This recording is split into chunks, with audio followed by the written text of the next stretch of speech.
Grand Theft Auto 5 has a beautiful, richly detailed open world. The city of Los Santos and the surrounding San Andreas environments are stunning, and that's pretty much everything there is to the game, really.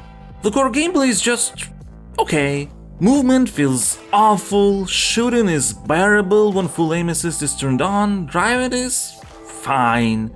At least it's not bad, since an overwhelming majority of both main and side missions are mostly about going from point A to point B, and those instances that aren't tend to be scripted so rigidly that straying away just a bit leads to a failure, or at the very least the next goal won't be triggered until you stand in a very specific spot.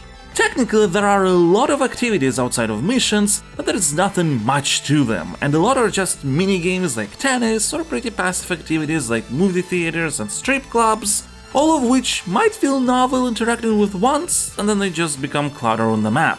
The only remotely interesting and likable character is one of the three protagonists, Franklin. The other two, Trevor and Michael, are just different shades of reprehensible, as is pretty much everyone else in this entire game.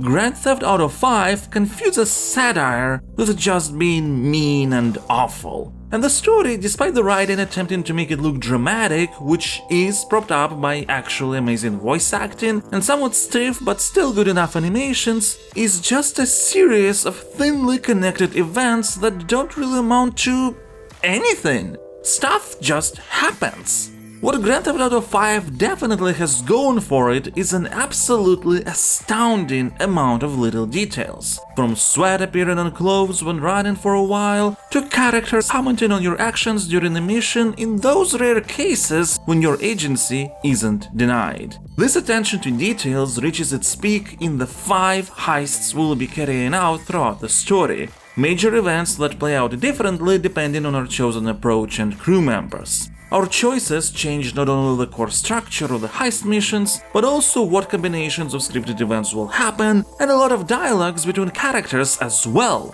Heists are without a doubt Grand Theft Auto 5 at its best and most atmospheric. And the atmosphere pulls a lot of weight here, since gameplay-wise, even at its best, GTA 5 is an extremely linear game with unimpressive mechanics, and not that great deal of variety relative to its overall scope. So if we're to assign a rating using the Stasocritic system that's explained in the description, Grand Theft Auto 5 will get a 45. The game is not bad. It's huge, dense, atmospheric, with a lot of stuff in it. However, it is arguable whether any of that stuff is actually worth doing.